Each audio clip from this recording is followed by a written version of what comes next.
আসসালামু আলাইকুম, কেমন আছো সবাই? বিগত ক্লাসে আমরা ওয়েবসাইটের স্ট্যাটিক প্রকারভেদ নিয়ে আলোচনা করেছিলাম। আজকে আমরা আলোচনা করব ডাইনামিক প্রকারভেদ নিয়ে। তো চলো শুরু করি।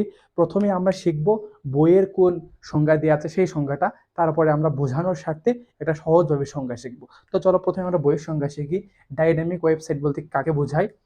যে সকল ওয়েবসাইট যে সকল ওয়েবসাইট যে সকল ওয়েবসাইট ওয়েবসাইটের যে সকল ওয়েবসাইটের ডেটার মান এবং ওয়েব টেকনোলজি ডেটার মান ডেটার মান ডেটার মান ও web technology web technology web technology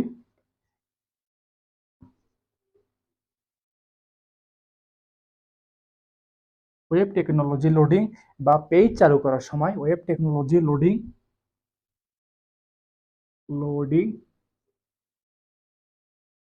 loading বা পেজ চালু করার সময় বা পেজ চালু করার সময় চালু করার সময় বা পর চালু করার পর পেজ চালু করার পর পরিবর্তন করা যায় পরিবর্তন করা যায় পরিবর্তন করা যায় তাকে আমরা বলতে পারি ডাইনামিক ওয়েবসাইট। আবারও বলছি, যে সকল ওয়েবসাইটের ডেটার মান এবং ওয়েব টেকনোলজি লোডিং বা পেজ চালু করার সময় পরিবর্তন করা যায় তাকে আমরা বলতে পারি ডাইনামিক ওয়েবসাইট। এবং এই সংজ্ঞাটা আমরা বই থেকে পাই।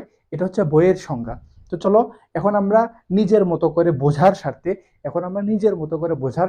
একটা সহজভাবে সংজ্ঞা দেবো, যেন তোমরা বুঝতে পারো এবং সে বোঝা অনুযায়ী তোমরা লিখতে পারো। কিভাবে দেখো, সহজভাবে বলা যায় হচ্ছে ডাইনামিক ওয়েবসাইট তৈরি করার সময় আমরা আমরা যদি সহজভাবে বলি, যে সকল ওয়েবসাইট সময়ের সাপেক্ষে, আবারও বলছি ডাইনামিক ওয়েবসাইট বলতে কাকে বোঝায়, যে সকল ওয়েবসাইট সময়ের সাপেক্ষে তথ্য বা ডেটা পরিবর্তন করা যায় তাকে আমরা বলতে পারি ডাইনামিক ওয়েবসাইট।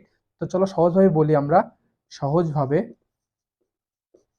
সহজভাবে যে সকল ওয়েবসাইট, কত কিছু না, আমরা সময়ের সাপেক্ষে পরিবর্তনশীল ওয়েবসাইটকে ডাইনামিক বলে।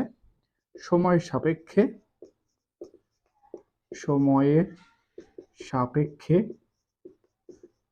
সময়ের সাপেক্ষে পরিবর্তনশীল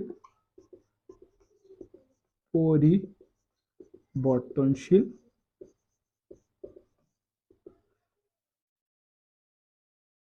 ডেটা বা তথ্য। এটা তো সহজ হবে। ডাইনামিক ওয়েবসাইট বলতে আমরা কাকে বোঝাই? সময়ের সাপেক্ষে ডেটা বা তথ্যর পরিবর্তন করা যায় যে ওয়েবসাইটকে আমরা বলতে পারি ডাইনামিক ওয়েবসাইট। তো চলো, এটা হচ্ছে বইয়ের সংজ্ঞা। যে সকল ওয়েবসাইটের ডেটার মান এবং ওয়েব টেকনোলজি লোডিং বা পেজ চালু করার পর পরিবর্তন করা যায় তাকে আমরা বলতে পারি হচ্ছে ডাইনামিক ওয়েবসাইট। আমরা যদি সহজ হয়ে বোঝাই, সময়ের সাপেক্ষে ডেটা বা তথ্যের পরিবর্তন করা যায় এমন ওয়েবসাইট তাকে আমরা বলতে পারি ডাইনামিক ওয়েবসাইট। এবং এই ডাইনামিক ওয়েবসাইট তৈরি করার জন্য আমাদের হচ্ছে এইচটিএমএল বা পিএইচপি বা এএসপি ভাষার প্রয়োজন ভাষার প্রয়োজন প্রয়োজন দেখো এই লাইনটা ইম্পর্টেন্ট। এইচটিএমএল বা পিএইচপি বা এএসপি ভাষার প্রয়োজন হচ্ছে ডাইনামিক ওয়েবসাইট তৈরি করার জন্য। এটা হচ্ছে শর্তাবলীর মধ্যে। তো চলো আমরা এখন সংজ্ঞা শিখলাম, এখন আমরা শিখবো এর বৈশিষ্ট্য। যেন তোমরা পরীক্ষায় লিখ কিছু বৈশিষ্ট্য শিখি। বৈশিষ্ট্য বৈশিষ্ট্য প্রথমে হচ্ছে ওয়েবসাইটের বৈশিষ্ট্য হচ্ছে পরিবর্তনশীল তথ্য পরিবর্তনশীল পরিবর্তনশীল তথ্য বা ইন্টারেক্টিভ পেজ এগুলো তোমরা লিখে নেবে, না হলে তোমরা ভুলে যাবে। ইন্টারেক্টিভ পেজ থাকে, পেজ থাকে। এবং দ্বিতীয় নাম্বার যে শর্ত সেটা হচ্ছে, দ্বিতীয় নাম্বার শর্ত হচ্ছে যখন এই ওয়েবসাইটটা চালু থাকে বা ওপেন থাকে বা কার্যকর থাকে, তখন এটার কন্টেন্ট বা ডিজাইন পরিবর্তন করা যায় রান টাইমে রান টাইমে রান টাইমে রান টাইমে ডিজাইন বা কন্টেন্ট পরিবর্তন, ডিজাইন ডিজাইন ডিজাইন বা কন্টেন্ট পরিবর্তন বা কন্টেন্ট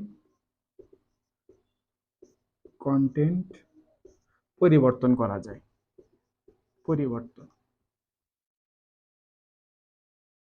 তৃতীয় নাম্বার যে শর্ত সেটা হচ্ছে, তৃতীয় নাম্বার শর্ত হচ্ছে এর ডেটাবেস ব্যবহৃত এবং ডিজাইন ওয়েবসাইট মানে কুয়েরি এর মাধ্যমে পরিবর্তনশীল কন্টেন্ট। এটা এই বৈশিষ্ট্য দরকার নেই। এরপরে আমরা বলতে পারি ইনপুট নেওয়া যায়। এটার যে গ্রাহকরা বা ব্যবহারকারীরা তারা চাইলে আমরা তাদের থেকে ইনপুট নিতে পারি, ইনপুট নেওয়া যায়। 4 নম্বর শর্ত হচ্ছে আমরা বলতে পারি এটার এই ওয়েবসাইটের যে তথ্য বা ডেটা এটা অনেক বহুল বা অনেক প্রসারিত বা অনেক সমৃদ্ধপূর্ণ একটা ওয়েবসাইট। তার আমরা বলতে পারি তথ্যবহুল ওয়েবসাইট। এই ওয়েবসাইটটা অনেক তথ্যবহুল। এবং 5 নাম্বার যে শর্ত সেটা হচ্ছে এই ওয়েবসাইটে আমরা ইন্টারেস্টিং বিভিন্ন লেআউট বা ডিজাইন আমরা করতে পারি। ইন্টারেস্টিং বা আকর্ষণীয় লেআউট তৈরি করতে পারি। আকর্ষণীয় লেআউট তৈরি করা যায় এই ওয়েবসাইট থেকে। সাইট তৈরি। তো এগুলা হচ্ছে তোমার বৈশিষ্ট্য। এবং সর্বশেষ যে বৈশিষ্ট্য যেটা ইম্পর্টেন্ট বেশি সেটা হচ্ছে 6 নাম্বার যে বৈশিষ্ট্য সেটা হচ্ছে পিএইচপি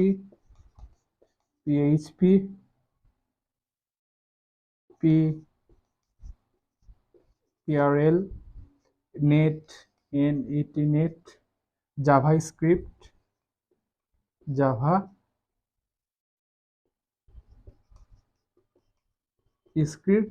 ব্যবহৃত হয়।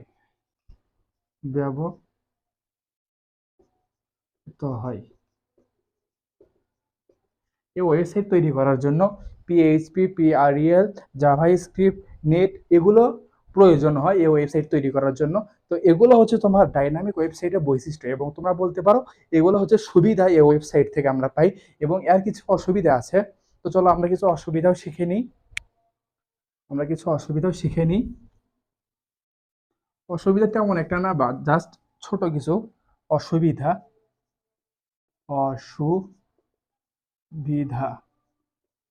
ওয়েবসাইট কিছু অসুবিধা হচ্ছে, সেটা হচ্ছে এই ওয়েবসাইটটা যেহেতু অনেক তথ্যবহুল এবং অনেক তথ্য সমৃদ্ধ একটা ওয়েবসাইট, সুতরাং এই ওয়েবসাইটটা যখন তুমি সার্চ দেওয়ার পর যখন এই ওয়েবসাইটের ওয়েব পেজটা লোড হবে সেই সময় অনেক সময়ের প্রয়োজন। আমরা বলতে পারি লোড হতে সময় লাগে। যেহেতু তথ্যবহুল সেজন্য লোড হতে সময় লাগাটা একটু স্বাভাবিক ব্যাপার। লোড হতে সময় লাগে। এবং এইটা ওয়েবসাইটের যে কাঠামোটা, এই ওয়েবসাইটের কাঠামোটা অনেক জটিল। যেহেতু অনেক তথ্য সমৃদ্ধ সেজন্য ওয়েবসাইটের কাঠামো অনেক জটিল।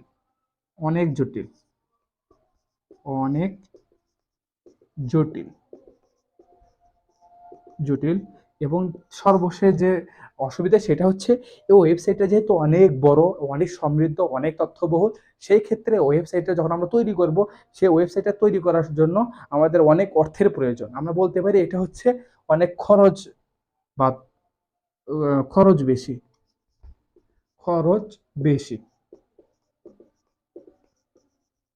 বেশি। তো এই তিনটা হচ্ছে তোমাদের এই ওয়েবসাইট বা ডাইনামিক ওয়েবসাইটে কিছু অসুবিধা। এবং এর পূর্বে আমরা শিখলাম বৈশিষ্ট্য বা সুবিধাগুলো। তো আশা করা যায় এই টপিকগুলো তোমরা পড়লেই তোমাদের কনসেপ্টটা ক্লিয়ার হয়ে যাবে। হ্যাঁ, কনসেপ্টটা ক্লিয়ার হয়ে আজকের ক্লাসটা যদি তোমরা মনোযোগ সহকারে করতে পারো তাহলে আশা করা যায় ডাইনামিক ওয়েবসাইটের যে কাঠামো বা বৈশিষ্ট্য বা অসুবিধাগুলা এগুলার পুরো কনসেপ্ট তোমাদের ক্লিয়ার হয়ে যাবে। তো আমরা নেক্সট দিন অন্য কোনো টপিক নিয়ে আসবো। তো সবার প্রতি শুভকামনা রইল। ধন্যবাদ। আসসালামু আলাইকুম।